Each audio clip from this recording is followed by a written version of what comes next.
When pick-me-shas and anti-feminists say that they are against feminists or they don't like feminists or they don't like feminism, I ask them which rights won by feminists and feminism would you give back?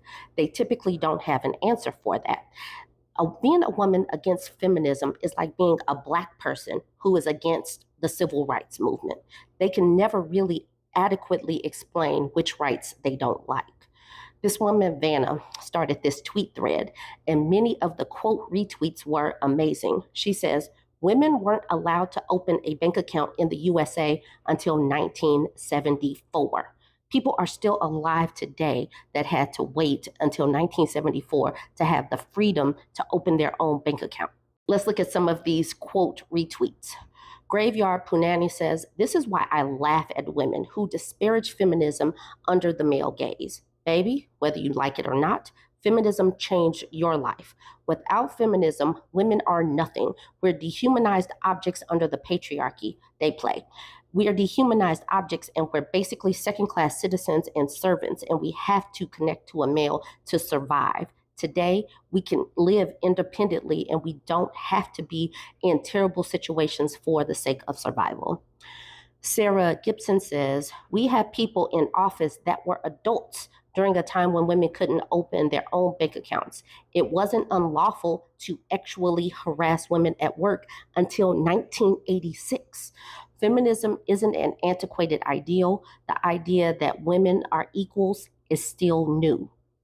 Becky LaBecky says, in Botswana, it was only in 2005 women could choose where to live, be head of the household, get a job, sign a contract, register a business, and open a bank account without their husband's consent. 2005 was just like yesterday. Grip Bayless says, yes, that's why I never want to hear that about my grandma and granddad were together forever. Marriages used to last. She says, yeah, Granny wasn't allowed to have a savings account or get an apartment on her own. She was a prisoner. Suing for Accessibility says, in South Africa, it was 1986. Black women couldn't own their own money until 1986. Playlist says, Roe v. Wade, 1973.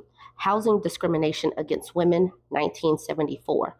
Pregnancy discrimination, 1978. Just to name a few, a lot of legal rights we have or had today are only 50 years old. Companies could actually fire you for being pregnant. You could get fired simply because you were pregnant. JDM says, it seems like some women have forgotten or are too young and uninformed about where we came from and where they're trying to send us back. I'd be blown away at young women romanticizing the trad wife stuff for real. This is why knowing history is so important. Yes, you really need to know and understand history and what women actually faced in these times. But women's history gets pushed to electives as opposed to it being actual history that is taught. Because if it's actual history that's taught, you will see and understand that sexism and racism are baked into the cake of America.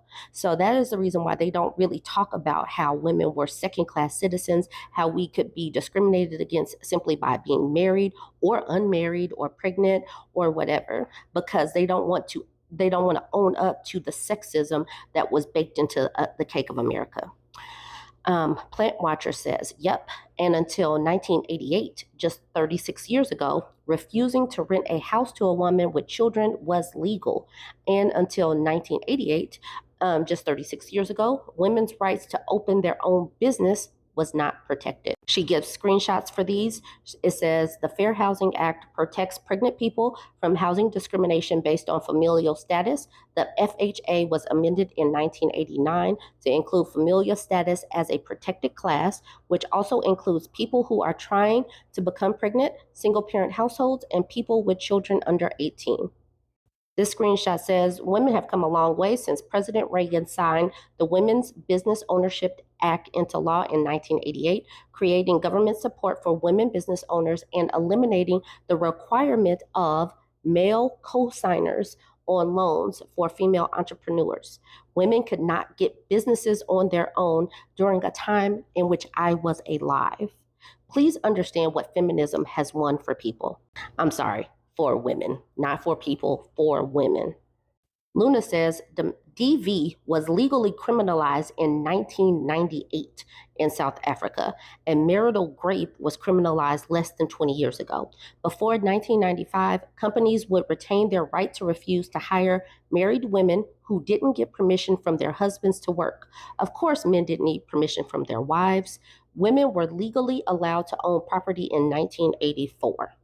Terrence Howard's Farah says, when people complain about women today not putting up with the antics their grandmothers put up with, remind them our grannies literally had no choice.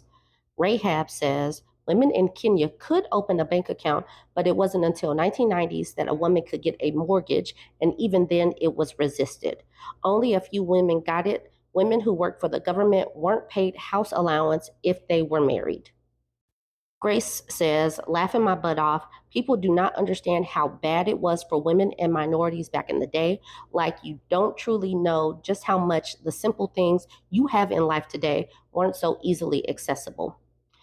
Frederique says, when my granny died, so many women at her funeral said she put them on to one of the first banks in Chicago that let women have an account without their husband because she believed a woman should always have her own money. Shay says, wait till y'all find out that SAing your wife wasn't considered a crime in all 50 states until 1993. July 5th, 1993, historically, the most grape statutes read that grape was forced sexual intercourse with a woman, not your wife, thus granting husbands a license to grape.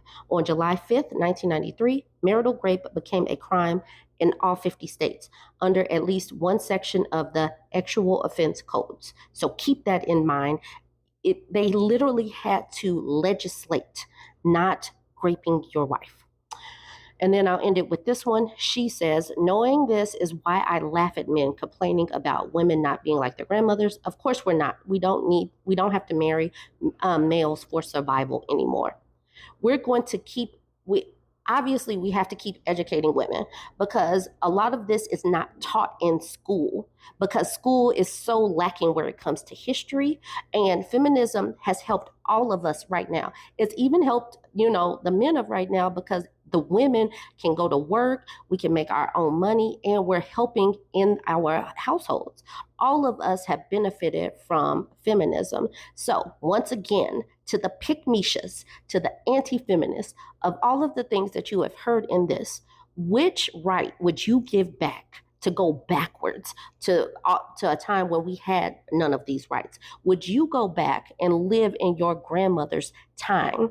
Would you give it back? Let me know which rights you would give up right now. Jump in the comments, let me know, like, comment, and share.